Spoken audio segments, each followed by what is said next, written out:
Let's Get Two presents 5, 4, 3, 2, 1.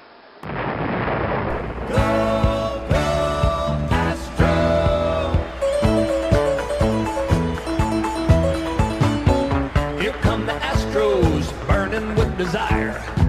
Here come the Astros, breathing orange fire. Here come the Astros, with winning on their mind. Here come the Astros, number one every time. Go, go, Astros. We want Houston! We want Houston! For the second time in 6 years, the Astros are baseball's best. And now, Go Let's Get Two presents, dedicated to the two-time world champs from H-Town, brought to you by three guys who've been here since Art Howe had hair.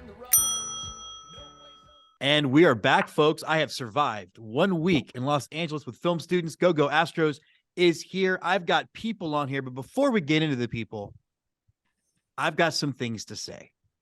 Now, I am an Astros fan. Anybody that, well, first of all, you're watching the show, you know that that is in fact the case.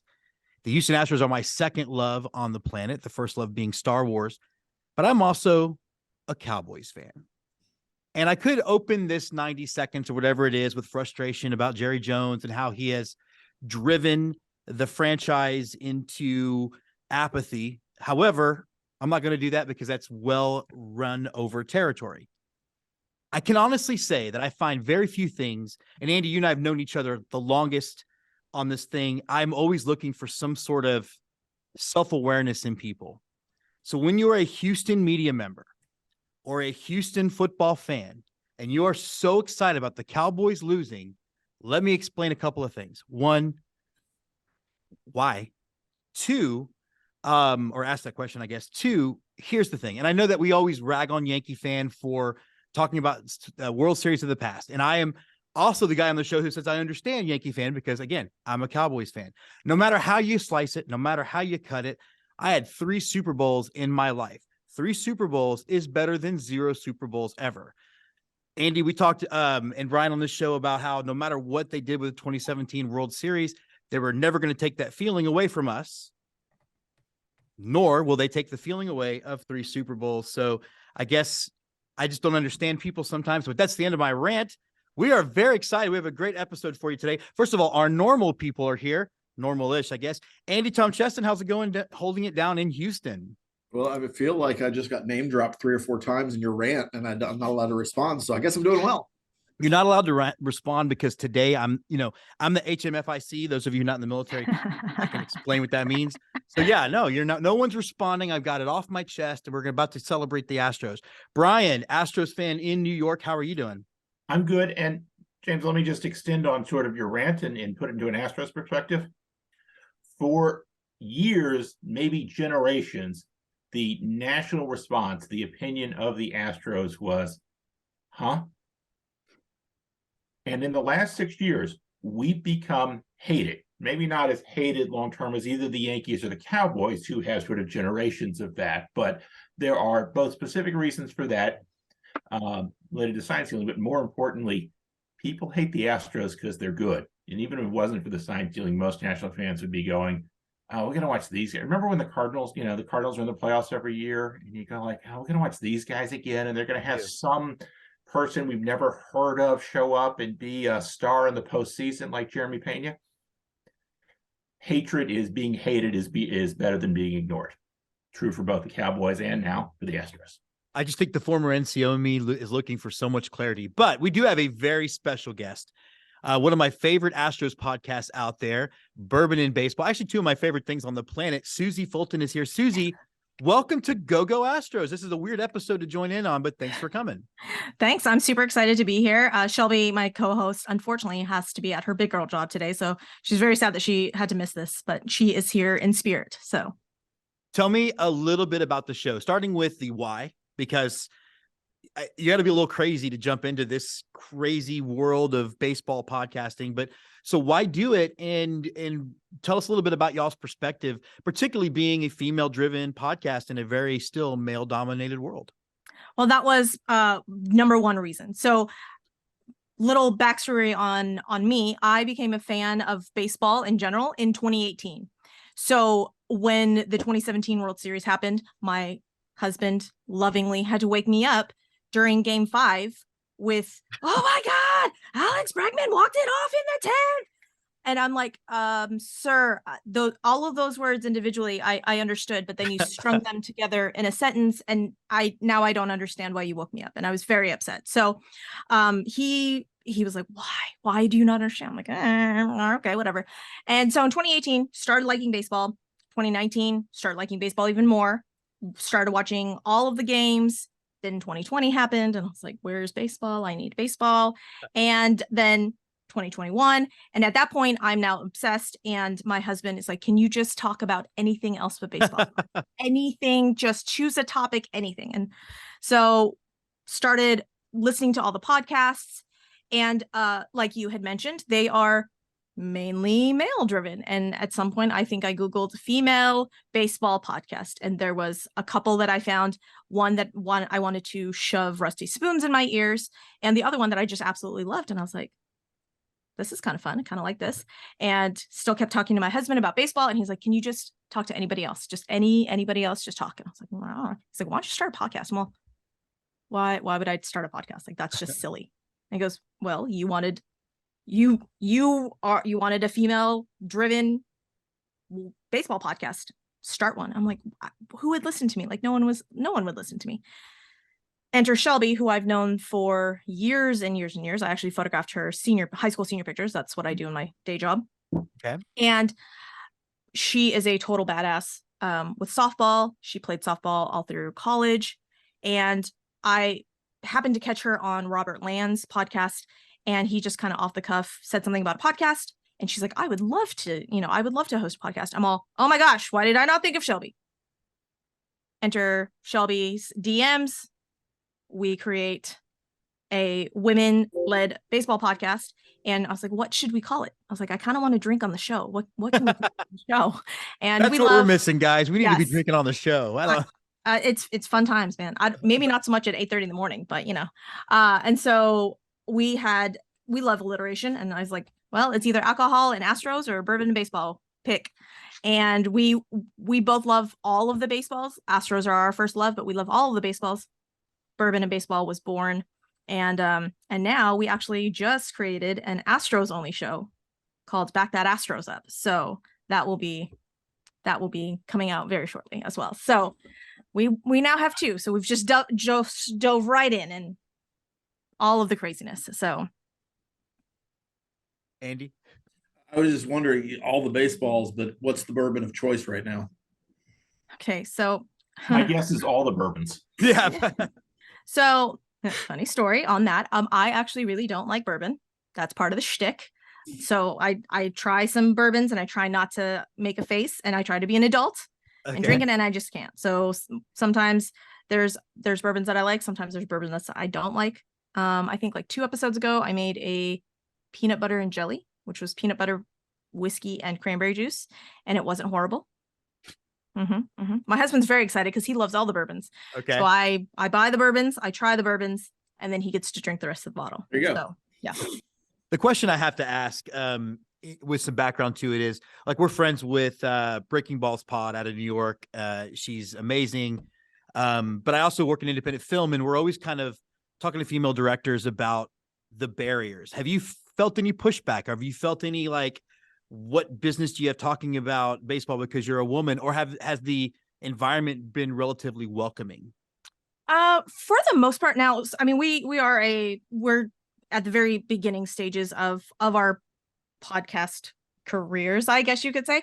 So overall, we've been pretty well received. The only kind of real pushback I've kind of gotten have been in like Twitter spaces when I've gone in and just kind of chatted with random fan bases, and most of the time I am the only girl in the spaces. And so they sometimes, if other gentlemen are there that know me and know that I know my stuff, they'll just kind of sit back and enjoy the show when other people are like, you don't know what you're talking about, blah blah blah. And I'm all, oh, let me just rattle off all of these things for you. And they're like, wait, what? you actually know? I'm like, yeah, don't talk to me about things. No, no. So very, very few, but I think the fact that Shelby and I can kind of relate to a lot of the guys, and the show is not, I mean, it's women led, but it's not, oh my God, look at them, they're so cute, I just really want to watch them in baseball pants. I mean, granted, that's a perk, but you know, we also love, you know, the actual stats and whatnot. So it's been actually really great. And most of the guys that we've come across, super awesome. And they've tried to get their female friends, wives, whatnot, and they're like, hey, look, it's not guys talking about baseball, like, go listen to this podcast. And so we really like that as well. So I wanted to give Brian a chance to ask a question, but before I do, one of the things I really love about y'all, at least your Twitter persona, you talked about being a fan in 2018, and you don't hide from that. Like, you're very aware that you ask questions about what came before and all that stuff. That's my other question is, we tend to have become a culture that's very tribal, where I've been a fan since this, or I've been a fan since that. And somehow, if you're older, it somehow makes you better. Have you gotten any pushback in that realm, when you've been pretty open about the fact that you're still learning about kind of the history of the Astros and this game? Not so much. I just recently watched the 2011 World Series. And so like you said, I literally know very, very, very little about baseball before 2018. And so when I watched that 2011 World Series with, you know, the Rangers and the Cardinals, that was one of my favorite World Series, by the way. The comments that I would like just off the cuff say to my husband, he's like, oh my gosh, you are just absolutely ridiculous. And so, you know, I'm looking at a young Nelly Cruz in right field. I'm sorry, when did Nelson Cruz play right field? Like, he wasn't that young. He wasn't young then. Well, in the whole, you know, yes. time frame, like, I mean, you know, that reference. he's wearing a glove is shocking to someone who started watching baseball in 2018. I grant that, but Nelson Cruz is so old. He wasn't old in the 2011 World Series. Yeah. Well, and that was, you know, that was my whole thing, because I had never seen Nelson Cruz in the outfield. I had never seen, well, I take that back. I saw Albert Pujols kind of at first sometimes, but, you know, like a competent first base, Albert Pujols, you know, like, I go, when was Yadier Molina a good hitter? And just, I said that on a Cardinals podcast that I was on yesterday, and he, like, the host just absolutely died. And I go, no, frame it, 2018. Has Yadier Molina been a good hitter from 2018 on? And he's like, no. But he's a really good I'm like, I didn't say anything about his catching ability. I said hitter, okay? Hitter. And so it's those type of realizations that it just cracks me up. And so that's going to be part of my baseball learning, is watching old World Series, because I really don't know who won any of them, and just making all of these connections to not new players, but like old players from today when they were younger and whatnot. And so it's actually pretty funny when I make the connections and see the quote unquote old players now at their middle of the career, beginning of career, whatnot. And, you know, like Lance Lynn, I was like, oh my gosh, it's baby Lance Lynn. So it's just, it's a lot of fun. And I'm excited to learn more about the greats and old ways of playing baseball and running over catchers and whatnot. If you're looking for any Yankees that are still in the league from their last World Series, I don't think that's a thing anymore. Brian, you had a question? Well, yeah, less a question than sort of I'll make a comment, and we can sort of talk about this, which I think unites both of the perspectives Suzy's talked about here. We talked about one being a woman talking about baseball, and two being a relatively new fan to baseball. And that is, in general, it is stupid and counterproductive to put up barriers from people to enjoying the stuff that you like. And, you know, we talk, Jim and Andy, we talk a lot about, hey, this is our perspective as someone who's been following this team for a long time, and therefore we know a lot and we appreciate it. It is great that so many people have joined being such big Astros fans since 2017. So Suzy, welcome on that. And it's a similar thing with, I'll see comments from guys about, that basically like women shouldn't be involved in sports. Women shouldn't be fans of sports, or you don't sort of understand it, which A, makes no sense, and B, I married a baseball fan, and that's awesome. Yeah. Me too. And Susie, I suspect your husband would say the same thing. Yeah. Is you Yeah. You said lots of things. You said a handful of things about your marriage here, which sound really, really good and really positive here. It is something that, and again, doesn't have to be the case, but it's something we enjoy. That's sort of a part of this here. Our kid went to camp for the first time for 2 weeks last summer, and we got to take a vacation on our own. Among the things my wife wanted to do was go to Fenway Park.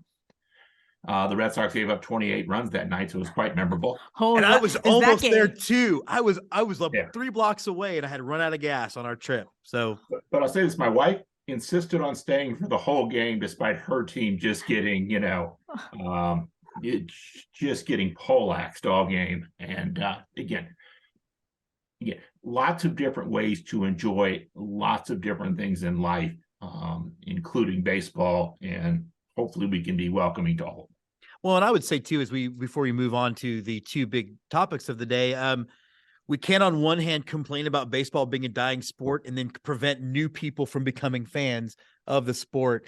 It's as short-sighted as, mocking a team that's won 5 Super Bowls when you haven't won any. All right. Anyway, we are back. Now listen, we do have some news. And I want to let Brian kind of break this down first, because even though Andy and I tease you a lot about it, you have been all over as much as you can be. The GM search, a name has emerged. I thought we'd be talking about Bill Brown today, but instead we're going to start talking about Dana Brown, Atlanta Braves Vice President of Scouting, who is now emerged as the clear front runner to become the next general manager.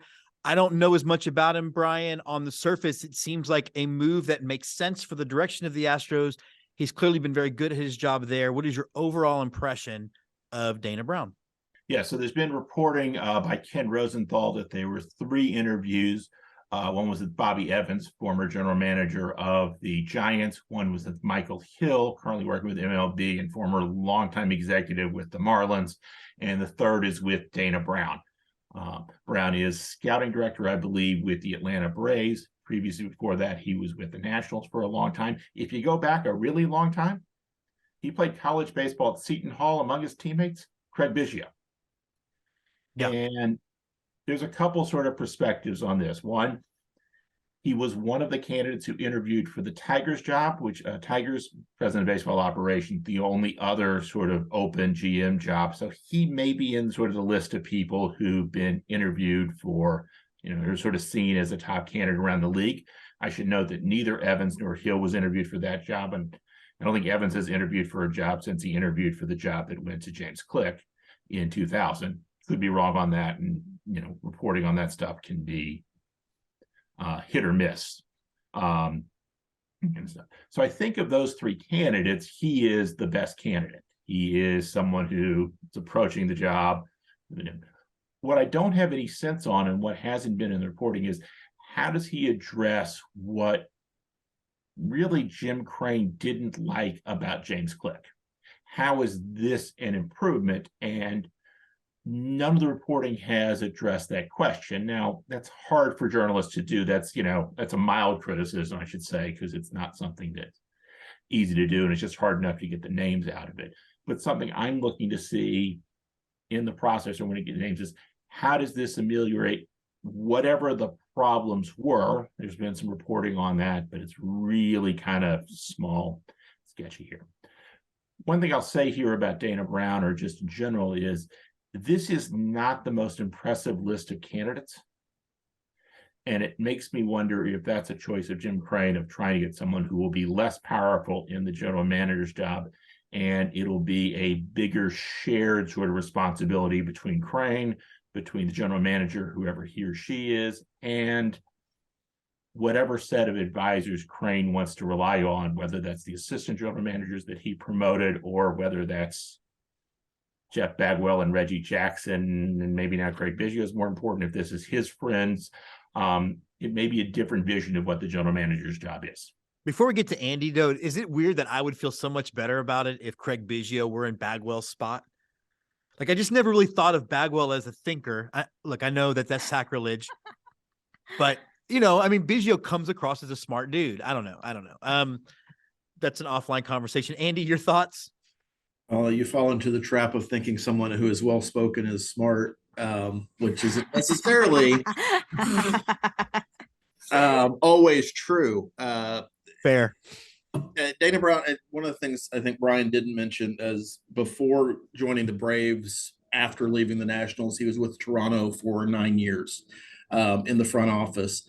What I don't think we know from Dana Brown, because as Major League Baseball doesn't do a great job of, I can tell you who hot candidates are for college head coaches coming from the OC ranks or the defensive coordinator ranks. I could tell you in the NFL who your next head coach's wave is going to be. You go search Dana Brown and you find the same paragraph on him in 13 different places because it's all been copied from the same thing.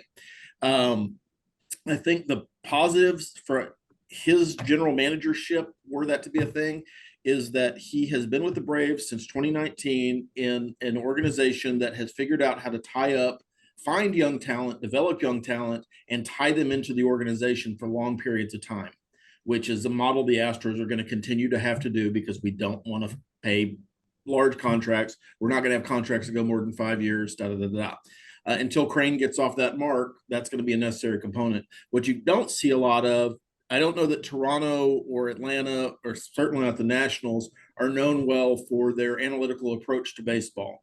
And so while there has been some grumbling, especially every time Jeff Bagwell talks, evidently, about anything to do with the Astros, about what his role with Houston is, one of the concerns is that Crane is trying to move away from what has made the Astros successful in this golden era of Astros baseball. I don't know that hiring Dana Brown necessarily means one thing or the other. I think we just don't know what his involvement and or acceptance of those practices has been.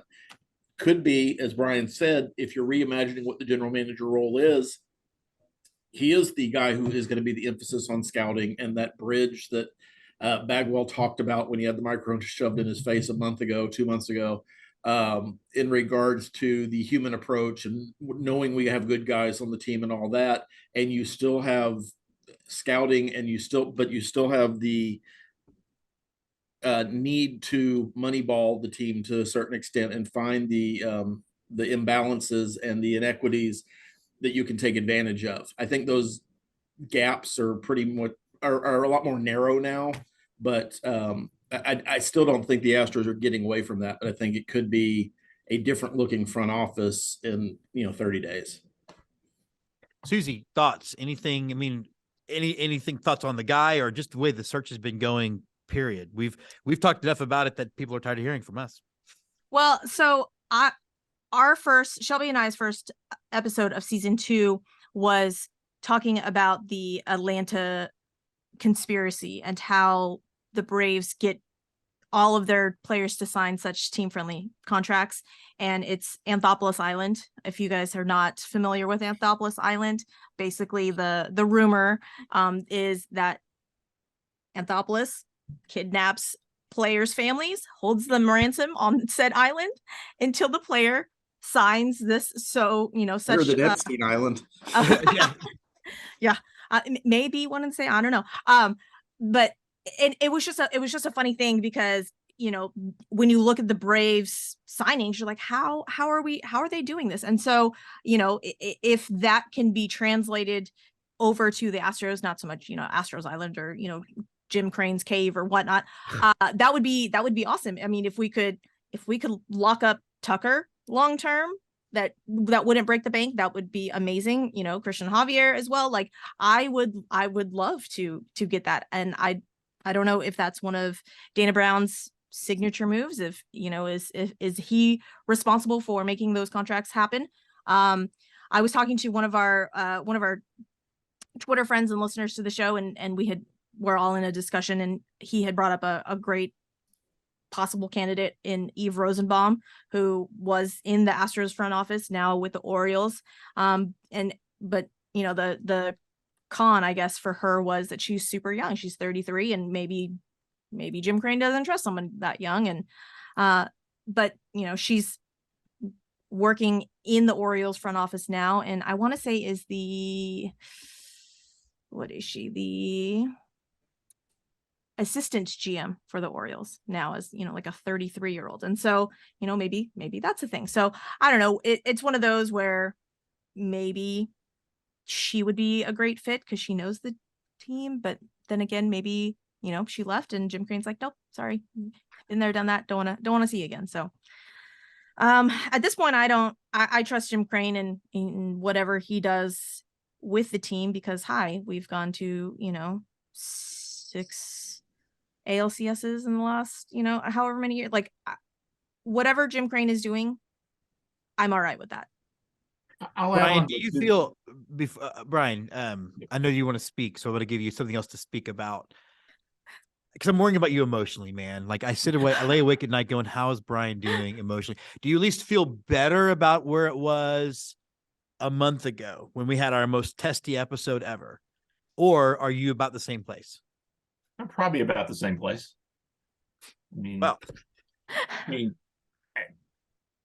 I can sleep at night because, you just go to sleep, right? Please don't lie awake at night thinking about me or anything. Just go to sleep. But, I'm putting my combat experience and mom away for a while and focusing on you. I appreciate that. But, again, to rehash what I said before, they didn't fire him, but firing the general manager who just won the World Series is not something I would do, and something that I find hard to explain, particularly if the reason is just kind of don't like the guy and I'm not willing to adjust at all. That being said, die is cast. Jim Crane's not going to go, he could interview James Click, but I'm pretty sure Click would refuse him at this point. He did basically previously. One point I'll sort of add on to what Suzy said, talking about Eve Rosenbaum being 33. All of these candidates are in their 50s or in their 50s. These are not young people.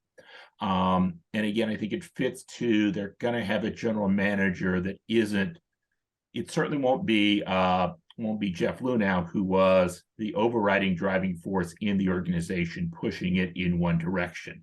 And I also prefer that model to anyone that involves an owner being much more important in the decision-making process. So this is not my favorite model. Will it work?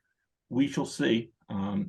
It's certainly something that the owner's more comfortable with, and in the end, it's his team, and we cheer for Laundry. So I hope I hope it works out.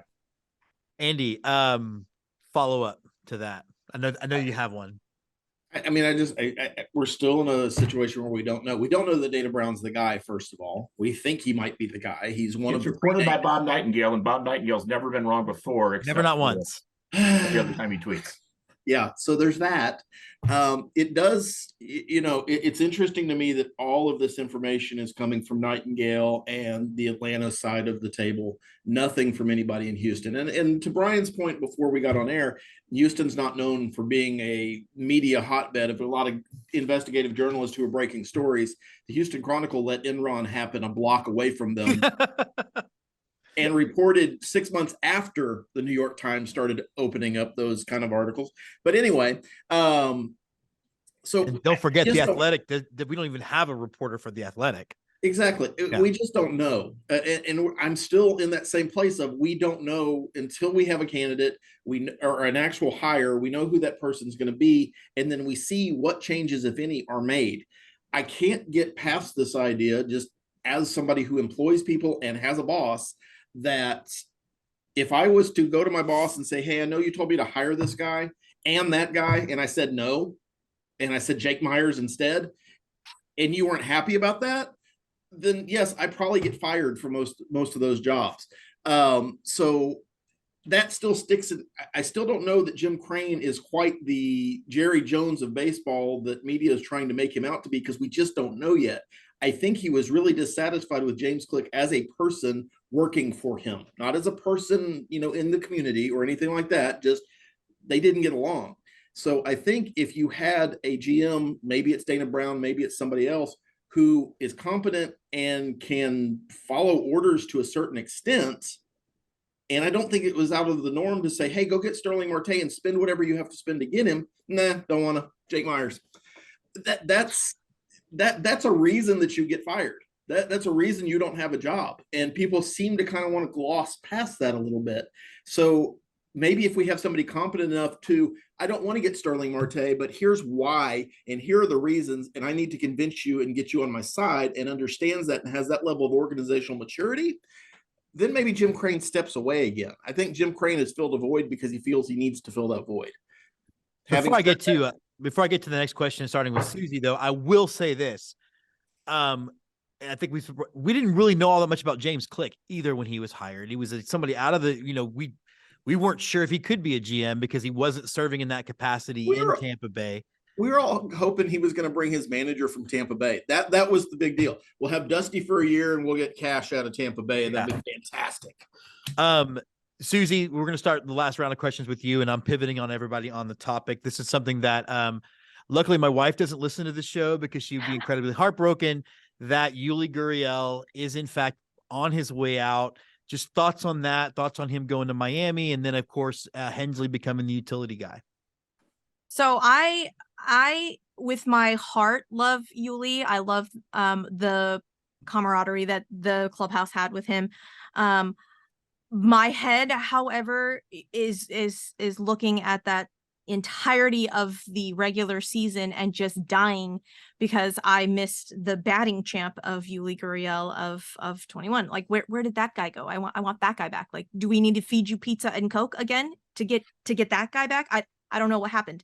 If by some magical chance we could get postseason Yuli all of a regular season, maybe I would be okay. At this point in my fandom, I tip my cap. I thank you for your service, Yuli Gurriel, and to have fun in the Marlins organization. I don't know, like they're trying to make an entire roster of second basemen. He's not a second baseman. He may not fit on the roster. I don't know. So it's one of those where I am fully on the David Hensley train. I was fully on the David Hensley train when our DH was a black hole in the postseason. Yeah. I was screaming at the top of my lungs to give David Hensley a shot. And I think that is an amazing spot for him, that he could fill that utility role. And hopefully he has the greatness of, Aledmus Diaz and his amazing clutch hitting abilities when Aledmus Diaz was good and not when he's signed with the A's, but whatever. So, I'm fully on the David Hensley train. And if he can just hang out with Michael Brantley and Kyle Tucker, yes, all of the yes. B-Rye. So Yuli Gurriel was a below replacement player last year. And that's painful to say for all the reasons that Suzy laid out. And I eagerly look forward to seeing Yuli Gurriel at reunions of the 2017 and 2022 Astros champions. If the Astros want to hire him as for any job in the front office or the coaching staff, whatever. Except for GM, because Jeff Bagwell has that one already. Well, but we're good with years Yuli, from but now, not Jeff Bagwell. I'm curious about this. Yuli can go work in the front office, but Jeff Bagwell talking to Jim Crane is beyond the pale. If Yuli's job is just hanging out with the Cuban players and making them feel comfortable, if it's, I'm going to go work as an intern and work my up in 20 years, actually, have learned a lot about how to be a GM. There are all sorts of possibilities here. If Yuli wants to just dress in the Orbit costume, or if he just wants to be a mascot himself as Lapine and take his hat off. Look, there are lots of possibilities for Yuli here. But yeah, Suzy's right. The head tells us that Yuli Gurriel, what happened? Father Time is undefeated, and Father Time is the biggest bastard in sports. Yeah. And we know that being from Cuba, Yuli is anywhere between 42 and 50 years old. So there you go. I trust Yuli's age more than anyone else, because Yuli's father was a big star in Cuba. So his birth was probably actually reported in a way that Yordan Alvarez may actually be 51 years old. And There's no truth to the rumor that Yuli's father fought in the Bay of Pigs. All right, Andy, any thoughts on Yuli? I know that for those of you listening who don't know, my wife and Andy have a bit of a rivalry because Andy has been demanding that Yuli be traded for 3 years, and my wife has been and what happens every time I make that demand? And then Jessica gets mad and Yuli hits a key home run. So that's and Yuli goes on a tear, so it works every time. It stopped works every time. working last Yeah. year. it does. This is my fault, and I've admitted as much on Twitter. But when the Space City jerseys came out, I have an Altuve jersey. I don't have a Bregman jersey actually, which is a weird kind of thing. But I've got a number of jerseys, and unfortunately, the jersey I chose to buy when the Space City jerseys came out was a Yuli Gurriel jersey. So it's going to be hanging next to my Dallas Keuchel jersey, and my George Springer jersey, and my Carlos Correa jersey up in the back of the closet that I'll, come take out and look at every now and then and put right back up. It's just time. To be fair, the Astros did offer him a contract as a utility player. The better financial move for the Astros 100% is a David Hensley type, somebody coming up from AAA to fill that role. Yuli chose to go, or is choosing to go to Miami for I guess a backup situation too, because they just traded for a first baseman. No, they're going to play him at second, play their second baseman in center, and another second baseman at shortstop, and another second baseman at third base. It's a little bit of a weird move, other than he's closer to home. And that's the only thing that I can think of that's driving that move, because I just don't see the playing time being dramatically more in Miami than it would have been in Houston. Andy has to deal with getting his brains pounded in every day, and I think that wears on you. But maybe Cuban sandwiches and cigars make it better. I don't know. But good luck to Yuli. Certainly appreciate everything he brought to the Astros from the moment he came up. He is a guy that always seemed to come up big in big moments. The 2017 World Series was a huge, huge moment for this franchise, and he was a key part of it. And even this year, knowing he wouldn't have played in Game 7 had there been one because of the injuries he was playing, his knee injury, he went out on top. And I think that's all you can ask. And I'll, be first in line when they have as the Astros tend to do, retire his jersey number, because we just retire every jersey number that comes through the franchise, evidently. Okay, Suzy, we're about to end the show now. Real quick, here's how we end the show. We are going to give everybody one last word, and then they finish with a hearty Go Stros. So we're going to let Brian and Andy go first. You get a feel for it, and then I'll follow. Andy, wrap us up. Oh, you're putting me on the spot. Yeah. I know we'll talk about it later, but congratulations to probably my favorite Astro growing up, Bill Doran, for being named to the Astros Hall of Fame. He was Craig Biggio before there was Craig Biggio, and really after Joe Morgan, but that's a whole different story, Spec Richardson. Go Stros. I'm celebrating the Astros championship the way everyone does. I'm going to Disney World. Go Stros. Suzy? I'm just super excited that we are going to start the show and have both podcasts going for an entire season. So go Stros. We can't wait. We will definitely put all the information on how to find you in the description of this episode. Brian, I know you're bailing, and as you bail, let me just say this.